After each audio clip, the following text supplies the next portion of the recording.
सूरत के 12 विधायकों ने मुख्यमंत्री भूपेंद्र पटेल को शहरी क्षेत्रों में हेलमेट की अनिवार्यता से छूट देने की मांग की है। यह प्रयास सफल हुआ और राज्य सरकार ने निर्णय लिया कि शहरी इलाकों में अब हेलमेट अनिवार्य नहीं रहेगा।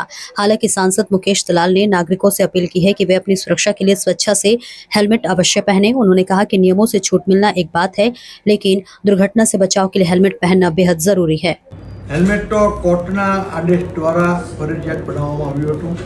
हेलमेटथी जानहानी नानी छड़ी सलामती पण लोकोनी रही छे ए वात लोकोए पण समजवी जोईए।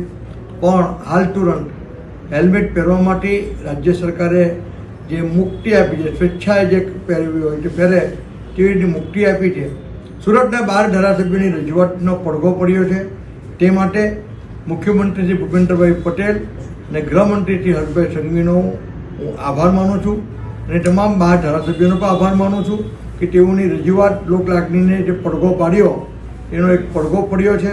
પણ લોકોએ સ્વૈચ્છિક રીતે પણ હેલ્મેટ પહેરવી જોઈએ એવું મારું સ્પષ્ટ માનવું છે।